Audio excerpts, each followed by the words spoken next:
All right, my name is Marty D. Spikener, and I'm doing this interview with the great Eugene Johnson. Hey, Eugene, how you doing, bro? Oh, man, I'm good. I'm blessed. Can't complain about nothing. Hey, man, tell me something about your musical experiences in St. Louis, man. Who'd you start playing with around here?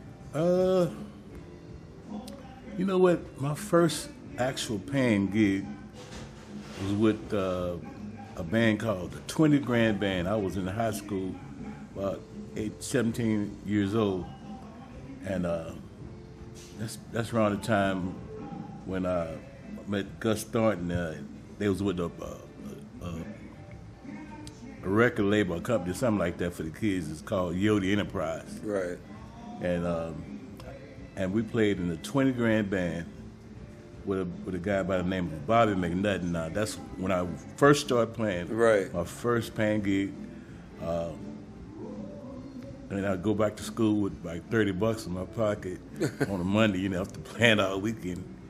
And I'm thinking, man, I didn't hit the jackpot. But I'm young, I made money playing music. I would have done it for free, for real, man. Right. But yeah, that's when my first paying gig playing music. So where'd you go from there, man? Did you? Well, it's kind of escalated from the 20 Grand Band to actually I met Benny Sharp and the Sharpies around that time because they had a club. They had a club. I forgot the name of that club, but I met Benny Sharp and the Sharpies, and I started playing with those guys. Oh, cool, man. And then it just started, getting better and better. But what I'm saying, it all wasn't fun. And the longer I began to play, the devil popped up, man, and I was introduced to crack and stuff like that. Yeah, but that was like 20 years down the line. But the point of it is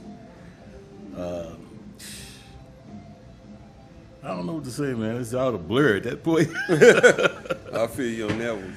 But I don't know, man. I wouldn't give it up for the world, though. But yeah. Well, you know what, man? I remember when I first saw you, and my sister said, "Yeah, you ought to come see this band. You in music and stuff. You ought to check this band out."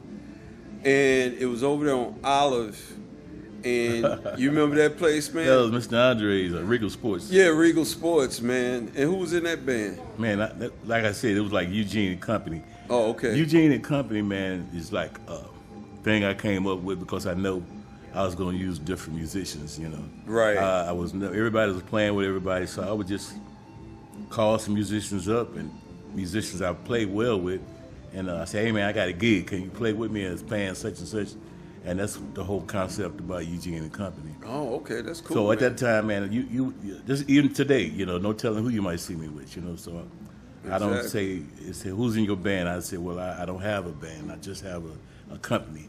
Right. That I incorporate musicians as I go. Well, that's clever, man. That's a great idea, man.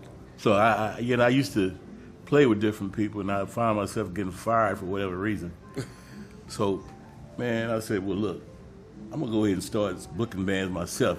And I'd be damned if I get fired out of my own band. I feel you on that one, man. So that's where Eugene and Company come from. So. Hey, you ever go to Fairground Park, man, check out the Afro Day in the Park? Actually, yeah, man, that was a big thing back in the day. I don't know if I ever played, but yeah, that was a big thing, Afro Day in the Park. Yeah, man, because that was great, man, to go up there, listen to all those great bands, man, because it influenced me definitely. But have you ever been overseas or anything like that? Actually, I did, man. The first time I went overseas was with the Ground Floor Band. It's funny how I got to go. The bass player, nephew, he played at the Ground Floor. He couldn't go because, if you behind on your child support, you can't leave the country. I know it, man. So that's how I got the gig. He called, "Hey, man, you got your passport?" I said, "I can get one." Right. So that was my first time. Oh, that was cool, man. Yeah, I went over there, man. It was nice. Where'd you go? We went to Europe, Amsterdam. Cool. Different places, man. And then the second time I went, it was with Marquise Knox. Oh, okay. So both times it was with the ground floor, and then Marquise Knox. And yeah, Europe was a nice experience, man. I never seen a place where they had, they call it the red light district, Right. where you can go and smoke marijuana, and they had hookers in the window, man. I mean, it was, I never seen it. It was legal. Right. You know, all the things we did over here, you get locked up for, but over there you could do it, you know, legal. Yeah. So that kind of blew my mind, you know.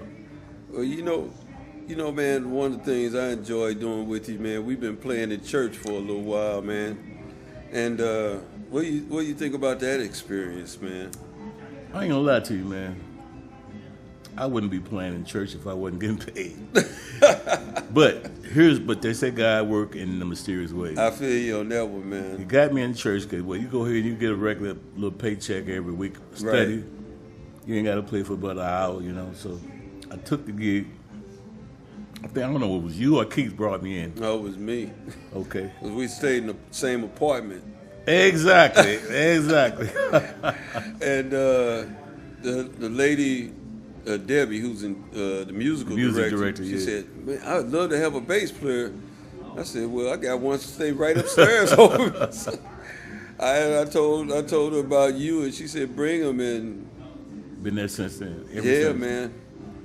But that was a good experience, man, to play in church, man. I mean, for two reasons. I get paid, and then I get to hear the word, you know. Dig it. I ain't gonna lie, if it wasn't for that, I don't know if I'd be going to church every Sunday, you know. Well, I know I wouldn't, man, because I remember I was coming from the Red Room.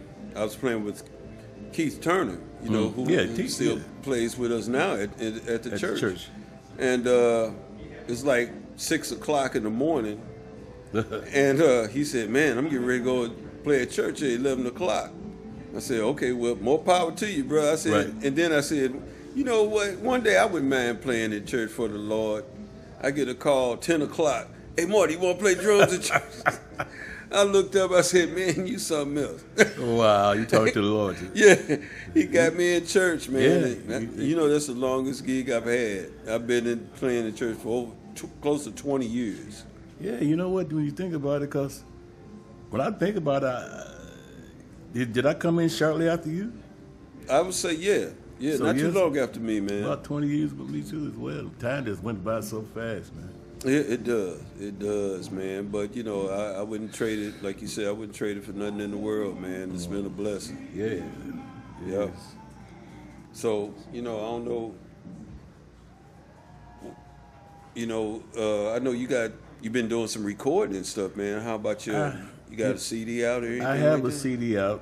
It's been over 7 years since that last CD, but I'm working on another one. But you know what? When you work so much, man, you're playing music, you're doing all sorts of things. It's kind of hard to really focus on your music projects, man. But I'm just gonna have to buckle down and just take time to do it. You know, it's like what you did. You know, you got that CD out, man, and I got to do the same thing. You know. Yeah, because I kind of went the reverse, man. I kind of got away from the gigging a lot, but I started applying myself to the CD, man, and it just really makes you concentrate a lot on what you want to do and what you're trying to establish, man. So For sure. I enjoy doing it, and like right now I got my 3rd CD out, and Yeah, man. I'm surprised that I'd be this far doing it, you know. But it's a blessing, like it you is. said. You know, you know what? At this point, I don't even look for gigs. They call me up, right? I'm saying to myself, you know what? Since I'm not gonna be working a lot, I'm gonna concentrate on my music, my CD, you know, Right. recording. And then the phone start jumping off the hook for gigs, man. You know.